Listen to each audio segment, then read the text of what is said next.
All right, good evening, class, and welcome to week number 7. That is right, week number 7 of your 7314 class, which is your reference class. As always, I'm your professor, Dr. Jace K. Austin, and what we're going to be doing today is we are going to have a state of the course update, and after the state of the course update, we're going to talk a bit about Wikipedia, okay? And part of the reason why I make a check-in video about Wikipedia is because I do have that Wikipedia assignment, and we're going to talk about that in just a second. That Wikipedia assignment that is due in mid-March, I think on March the 19th. That assignment, some students are just like, why are we doing this? And so if you are interested in learning the method to the madness, so to speak, or why you actually have to do that assignment, then this is the video for you. I will be soapboxing quite a bit, but I will also be talking about really the place that Wikipedia currently has in the reference landscape. And it is a good place, and Wikipedia is actually, I would say, a very relevant, useful, and needed resource for today's reference librarians. But there are some drawbacks to Wikipedia, however. The drawback that you were probably told earlier in your life as to why you don't use Wikipedia for scholarly or academic purposes is probably actually not really the case. But I am going to tell you why Wikipedia is not something that you probably want to use at least for formal scholarship and that sort of thing, unless it's scholarship about Wikipedia and you do need to cite it because of that. But otherwise, there are some drawbacks to Wikipedia, and I'm going to talk about those after the state of the course update. So first, the state of the course update. Pause. Okay, so as you all have noticed with the state of the course update, I'm just going to keep it very, very real. I am behind, as you all know, in grading your discussion board responses. I do hope to get that done very, very soon. But you don't have any discussion board prompts throughout the month of March. So you don't have anytime soon. You don't have another one again until April. So I will definitely have your discussion board prompts graded before you have another one. And I apologize for the delay. I am almost done with grading the virtual reference assignments, and so I should be finishing those within the coming days, hopefully by Thursday.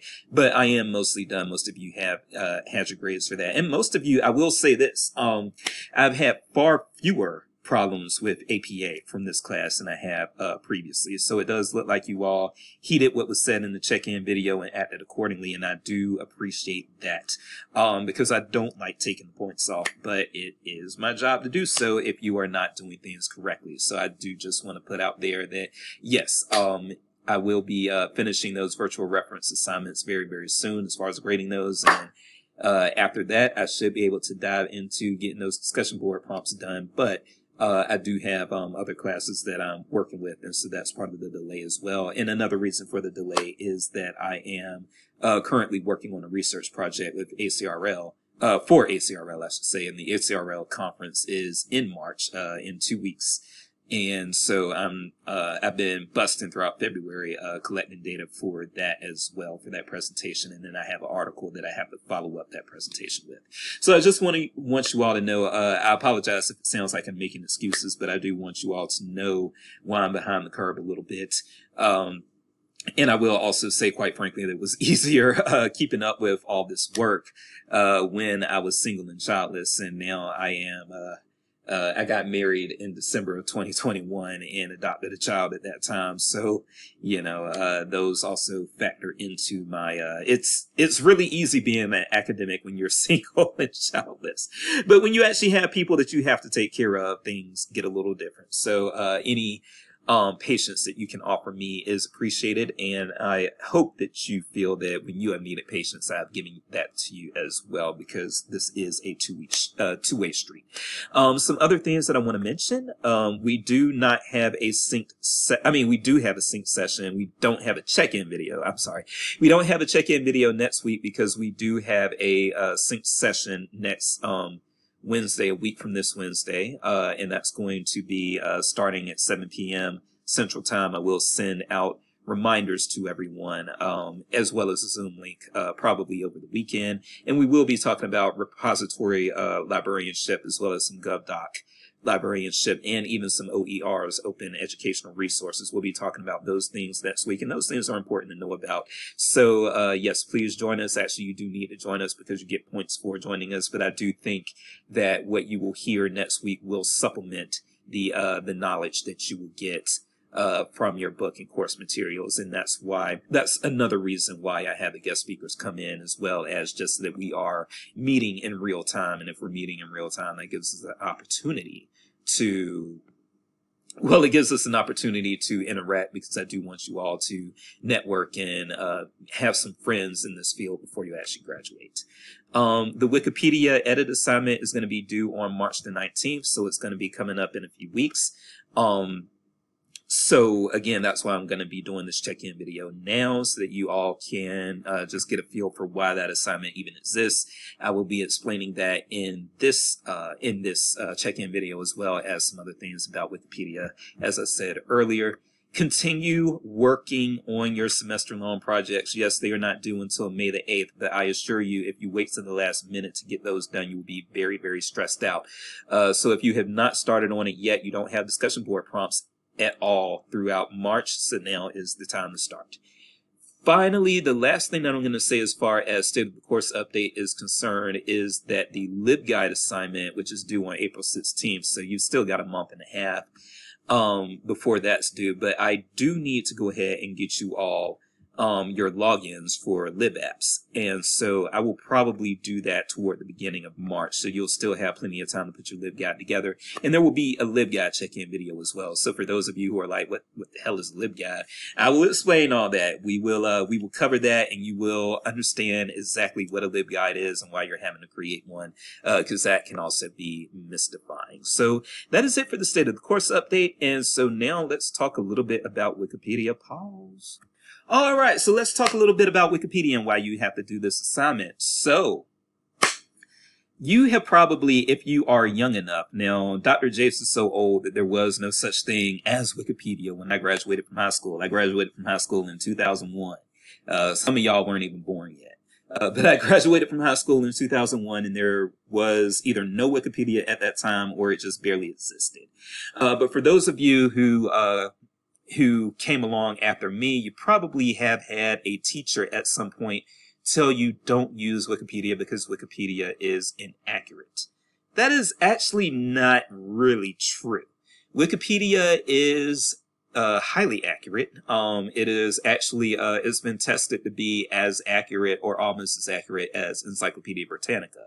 So when we talk about Wikipedia not being accurate, that's actually nonsense. It is highly, highly accurate, and reference librarians in the current day do use Wikipedia to get background information about a subject that they have been asked about. If they are not brushed up on that subject, if they don't know anything about it, they very quickly, and I do it too, they very quickly go to Wikipedia, find a Wikipedia page, follow those links as appropriate, and they learn about what the patron is talking about so that they can offer better assistance to that patron. Okay, so Wikipedia does have a place in LIS, and so I don't want you all to finish this class or graduate from this program with this belief of, okay, librarians never ever use Wikipedia, it's a no-no, blah, blah, blah. No. We, before the internet, I knew people who were, I had the benefit of knowing people who were reference librarians actually before the internet even was a thing. A lot of times when I was in my 20s, I'd be the youngest person in my department at a library. And so my older colleagues back then would remember doing reference in the pre-internet days. And back in those days, yes, people would, the librarians would usually go to an encyclopedia, and they would, they would start getting background information through the encyclopedia on the subject that they were researching, and then from there they would try to find the sources that would be appropriate for the researcher. So now, instead of going to bound encyclopedias or physical encyclopedias for that, people are pretty much doing the same thing, but they're using Wikipedia. And you can be very savvy as far as pulling up Wikipedia, looking up some information very quickly, and doing what you need to do prior to actually telling your patron exactly what sources you recommend for them and that sort of thing. Wikipedia is something that you can very covertly pull up and get some information from, and then know what the patron is talking about and go from there. And that includes, you can pull up that Wikipedia page and get synonyms. So a lot of times patrons might use an incorrect term or a synonym of the more common term and that sort of thing. So if you are aware of what your patron is talking about, then you can find a better term a lot of times on Wikipedia to use for your searches and that sort of thing. So that is why Wikipedia is relevant for libraries. Now, having said that, when we talk about why you don't actually cite using Wikipedia, unless you're doing like a research project on Wikipedia specifically or something like that, the reason you don't cite Wikipedia or use it as a source generally is not because it's inaccurate, but Wikipedia has two other problems. Wikipedia has an authority issue, and then it also has a stability issue. And so let me tell you what I mean by those things. So when I talk about authority, what I'm actually talking about is who authored something, okay? And when you are using journal articles, books, magazines, newspaper articles, that sort of thing, even a lot of websites these days, you know who produced the information, okay? Oftentimes there's going to be a byline. Well, there'll always be a byline, or almost always going to be a byline with a periodical or with a book. But then even web pages a lot of times nowadays do have bylines as well. So you know who authored the source, you know who put that information in there, and you can vet that person's motives, I would say. You can vet their motives. You can say, okay, this was written by this person, and this person may have a motivation for writing this, and I need to keep in mind those motivations as I look at this information and evaluate that source. So for instance, you can pull up something like, you can pull up a page, actually you can pull up a column, for instance. Let's say you pull up a column that was written by Tucker Carlson, right? If you pull up a column that was written by Tucker Carlson, yes, you can cite it and you can use it in an academic paper, but you do have to be aware of certain things. You have to know that Tucker Carlson is a conservative pundit, so there's probably going to be a lot of conservative bias in what he writes. And you have to think about who he works for, and he works for Fox. So there's a good chance that if there's something that needs to be written about Fox or something like that, his way of approaching that is going to be very safe. And then similarly, if you have, let's say, Rachel Maddow, you know that Rachel Maddow is a progressive. So, you know, again, there's going to be that bias. You're probably not going to, there's a good chance that you're not going to get all the facts that somebody who is looking at right-wing media might get when you're looking at something produced by Rachel Maddow. She is probably going to show you what she wants her audiences to know and what will actually create good emotions a lot of times, or satisfy the biases of her audience. And it doesn't even have to be political. So for instance, we also look at authority. For instance, let's say that you were doing, and I was doing this research on Google earlier, just trying to find out how to boost my testosterone levels without using an expensive supplement. You know, I try to stay physically active, through martial arts. But I am not young, and I train with people who are young. And so they probably have a lot more energy and maybe even higher testosterone levels than me, because testosterone levels decrease with age. And so I was looking for nutrition, ways with nutrition for boosting testosterone levels. Now, you can get that information. Sometimes you can get that information from a source that is really just trying to help, just trying to share information. And so you can go to a site like Healthline probably and find that type of information. But then there are going to be some people out there who are actually trying to sell you a product. And so that is in high demand. When we as men, as cis men, get old, we start getting real self-conscious. And so as we get self-conscious, there is a multi-million-dollar industry related to trying to keep men young through exercise, through supplements, through estrogen blockers, and those sorts of things, okay?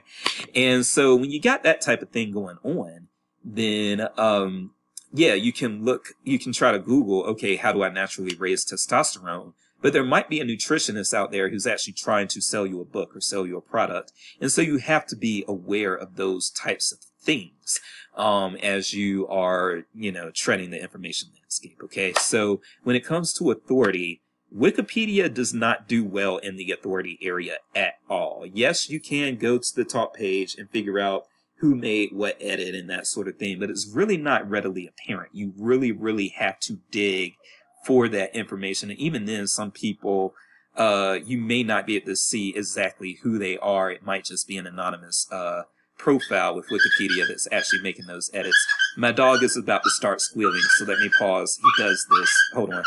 Okay, he just stopped. Yeah, sometimes my dog just goes, every day he does this thing where he just squeals while he's trying to scratch his ears.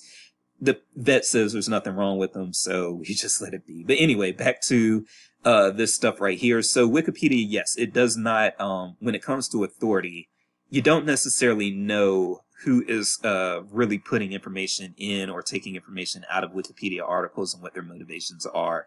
And so that's one of the issues with Wikipedia. The other issue is stability. And when I say stability, what I mean is typically when you are, especially doing academic research and that sort of thing, you do want a source to say the same thing Monday that it's going to say on Friday. You want this source to say the same thing in 2023 that it's going to say in 2033.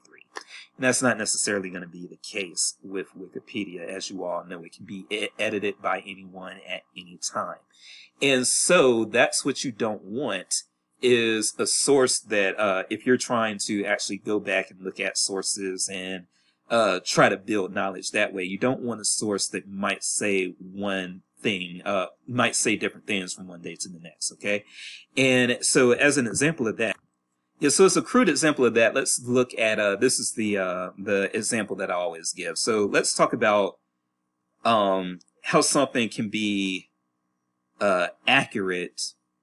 All right, so I'm going to talk about how something can still be accurate even though it has changed. So let's say, I'll explain this so it makes a little more sense. So let's say that Wikipedia was around back in the 80s and 90s and all of that. If, let's say that there was a Wikipedia page that said, let's say that there was or there is actually, so we don't even have to say, but, all right, so Wikipedia has a page about the USSR, right? And if you go to that page right now in 2023, it will say the USSR was a nation. However, back in the 1980s, if Wikipedia had existed back then, the Wikipedia page would say the USSR is a nation. And the USSR was a nation until the early 1990s. So here's the thing. That same page, it would be the exact same page, exact same URL and everything. But if you visited that page in 1988, it would call the USSR a nation. It would say it is a nation. However, if you visited that same URL in 1995, it would say the USSR was a nation. And in both cases, it's accurate. It would be accurate to call the USSR a nation in 1988. It would be accurate to say that the USSR is a former nation in 1995. So it's accurate in both cases. However, the content has changed. The content was unstable. And so that's what I mean when I say stability is something that you want in sources that you're using for academic writing. You don't want something that's going to say something different from one moment to the next, okay? So that's something, or from one day to the next, or from 1 year to the next. I want to be able to, if you're going to be citing something, even if you cite something that was written in 1958, I want that thing to say the same thing in 2023 that it said in 1958 if you're going to use it in scholarly citing or in academic citing or in most citing, to be honest with you. You don't want to cite things that actually change their content. And so the authority and the stability are the problems with Wikipedia. Now, a few other things that I want to say about Wikipedia, because there are, and this is going to get more into the information science side of things as opposed to the library science sort of things.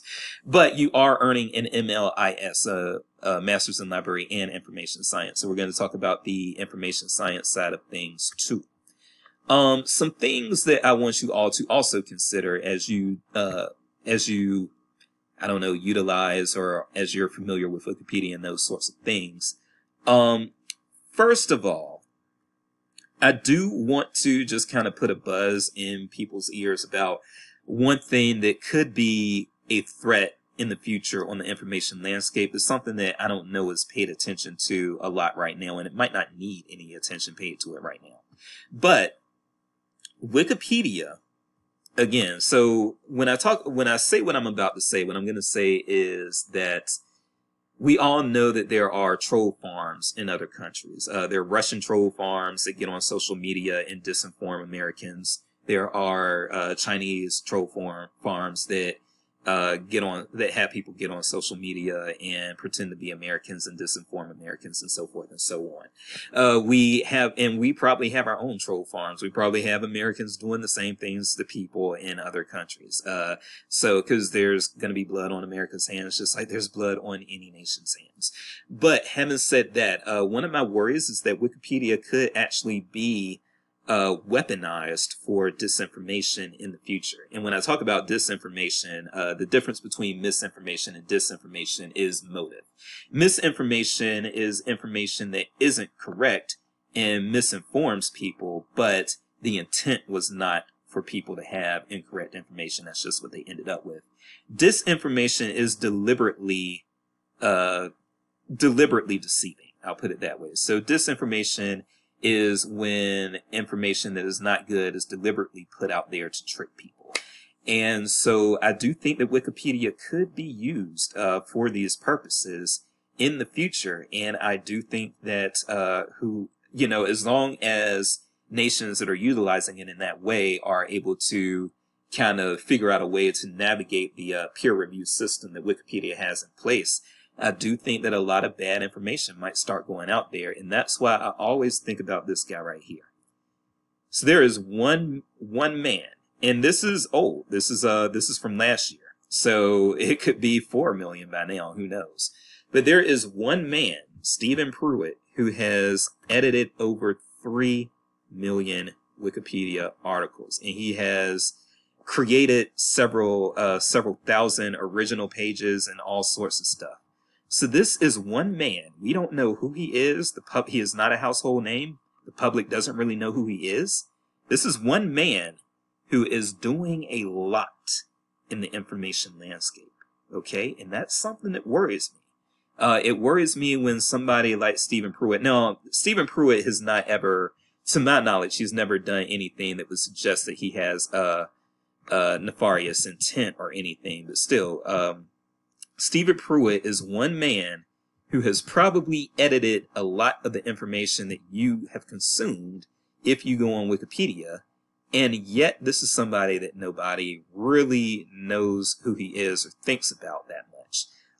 So this to me is actually dangerous. Again, Stephen Pruitt might be a guy who is operating in pure intent and is not trying to harm anyone or disinform the public, but who's to say that the next Stephen Pruitt isn't somebody with nefarious intent? Who's to say that the next Stephen Pruitt is not somebody who's going to weaponize Wikipedia in order to try to deceive the masses? And if he's able to do that, he could get away with it, right? Because again, who knows who Stephen Pruitt is? Did you know who Stephen Pruitt was before today? Maybe you did. If not, now you do. But this is a guy who has probably, again, manipulated information that you or your loved ones consume. And he's doing it kind of pseudo-anonymously. He's doing it from the shadows. So that's something to think about and something that worries me. Now, another thing that I'm going to say about Stephen Pruitt, because when I first started talking about him for these Wikipedia edit assignments, he did not have a Wikipedia page. Now he does. What I'm about to say might offend some people, but I care about you all, and that's why I'm saying this. And, if it comes off as offensive, I apologize. But at the end of the day, I care for you all. And so I'm going to say things that somebody who cares for you is going to say. And people who care about you are not always going to tell you what you want to hear or tell you the politically correct thing. And what I'm about to say is going to be very politically incorrect. I am older than Stephen Pruitt is. You've got his age right there. He'll be turning 39 soon. I'm older than him. I'm not trying to be mean, but I don't feel that I look older than him. Maybe I do, maybe I don't. But I feel like if you stood me next to him, I could pass as being younger than him, and I do think that he looks a little older for his age.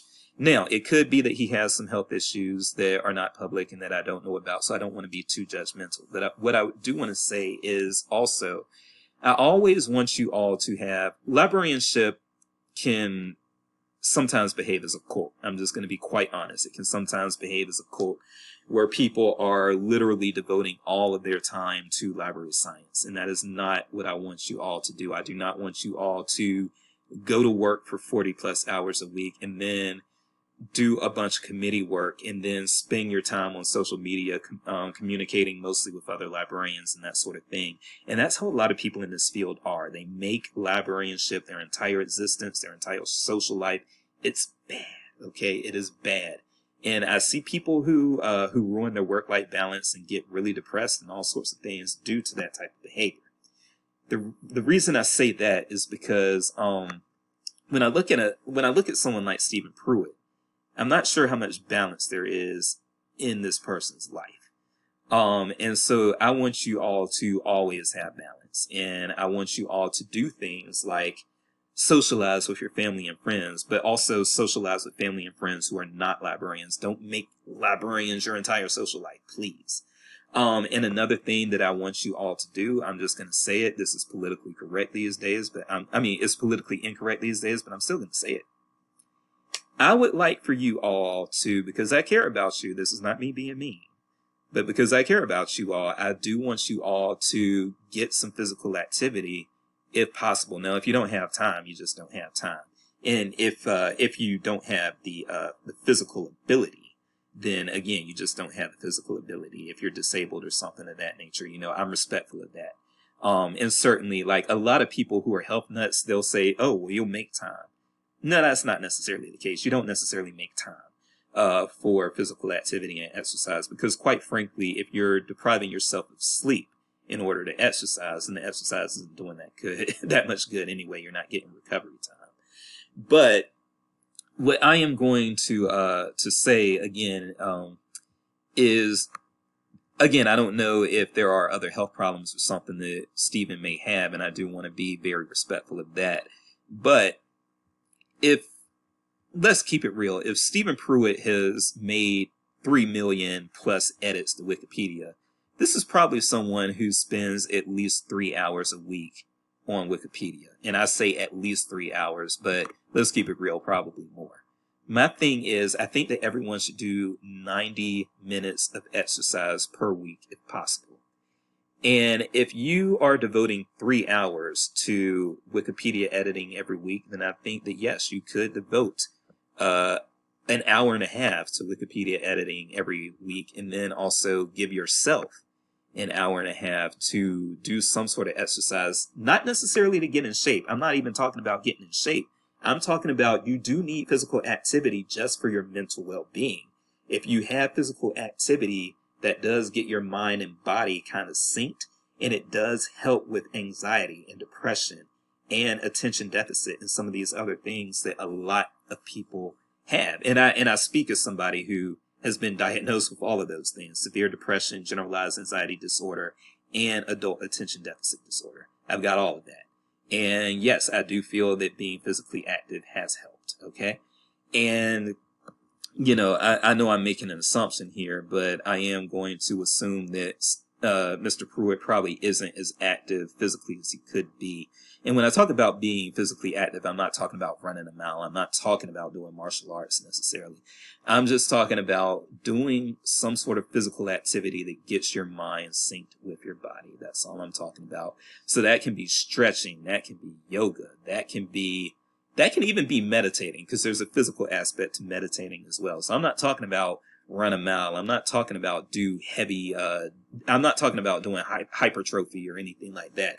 I am literally just talking about stretch, for 30 minutes, 3 days a week, so that your body is responding to what your mind is telling it to do. Okay. And again, I know that these days it's politically incorrect to say things like that, but I also, I want to see you all have long, happy, healthy lives and careers. So if that means that I have to say something that's not politically correct, again, I just hope that it resonates a little bit. And I do hope that you all will take the time and not allow librarianship to swallow you all up. I do hope that you give yourself time to enjoy your family and friends. I do hope that you give yourself time to get some physical activity. And I hope that you give yourself some time to rest. You owe it to yourself. The other thing that I want to say, and then I'm going to close, is that I do also want to talk about some of the, I don't like using the term activism, but I guess advocacy. I'm going to use the term advocacy. Some advocacy that you can do through the Wikipedia channels. There are often Wikipedia editathons, and in fact, you can Google Wikipedia editathon, and a lot of times a lot of results will come up. And basically what a Wikipedia editathon is just that. There are certain biases that Wikipedia has. Wikipedia has a bias toward the accomplishments of males and the accomplishments of white people, just honestly. And it also centers the experiences of males and the experiences of white people. So a lot of times the reason why you will have Wikipedia editathons is so that you can get some of that stuff that that Wikipedia isn't doing quite as well with. We have these editathons to kind of correct that a lot of times. So you'll see, like, a lot of times you'll see editathons, and in fact you'll see one here that is related to feminism. And again, the reason for that is because Wikipedia has a very strong gender bias as far as really, really being good at talking about what men have done and being really, really bad as far as talking about what women have accomplished. So editathons are out there to kind of hopefully correct that and that sort of thing. And editathons, a lot of times, like for instance, and you see this hyperlink in here. I may actually even put the URLs in the chat. I mean, not the chat, in the announcement as well. But you can see this is a Wikipedia editathon that is actually month long throughout March. So if you are interested in doing some work with this, then by all means, again, I'll put this URL in the announcement. Go to this page, and this is a press release that will really link you to this page. And this page is talking about Amplifying Appalachia 2023 Editathon Support Guide. And so you can use this to kind of get some information and help as far as if you want to participate in this editathon. But there are editathons all the time, and for different reasons too. A lot of times you will have doctors and health professionals and librarians. Librarians will participate in all of the editathons, but a lot of times you'll have like doctors and health professionals that will participate in an editathon to put more information out there about diseases and health issues. You can have editathons focused specifically on Black history or those sorts of things. And again, the editathons, they work by getting professionals dedicated time, or people who have that knowledge and that interest, dedicated time to just be in front of the computer and, enhance that information and make those pages better. So I would love for you all, if you're interested after this assignment, to also participate in some editathons in the future. And again, a lot of times you can just Google and you'll find editathons from Googling, but you can also find editathons simply from like listservs and that sort of thing, because librarians participate in editathons a lot. So, if you're on librarian listservs, there's a good chance that you'll eventually get an editathon announcement at some point. The last thing that I'm going to talk about, and then I'm going to let you all go, I know this one was longer and I hope you sped it up. I'll remind you to speed it up in the announcement, is, yes, this is a form, I would call it a form of advocacy, but there are a lot of people who would call it activism. Either way, there are people who have noticed these shortfalls and deficiencies within Wikipedia. And so what they do is, and this is a perfect example, Jessica Wade, she noticed that biographies about women scientists were lacking on Wikipedia, and so she took it upon herself to start correcting that, and that is work that is needed. And so librarianship has these days a lot of social justice minded people, a lot of people who believe in racial equity, gender equity, a lot of people who are feminists and those sorts of things. And if you have those interests or you have those leanings, and then you see the deficiencies in Wikipedia, and you know that you maybe have the time and expertise to make Wikipedia a better place, by all means do so. We need you. And so I do, again, hope that don't sacrifice too much to participate in editathons, but please participate in editathons if doing such, if doing such is something that can both be interesting to you and allow you to do a little something to contribute to the knowledge of that's available to people, that's freely available to people. And I do also want to say the Wikipedia edit assignment is my favorite assignment that I assign in any of my classes, specifically for that reason, because this is an assignment that helps people outside of this course. It's not just something that Dr. Jace gets to review. It's something that if you make your changes and they stick, then that helps people who visit that page in the future. And so I want you all to keep that in mind as well. So, all right, I have talked enough. I have talked for nearly 40 minutes here, and so we do need to cut it off. But I am Dr. Jason. Please show your patrons and fellow students and everybody else love, peace, and grace. I will see you all next week in the sync session.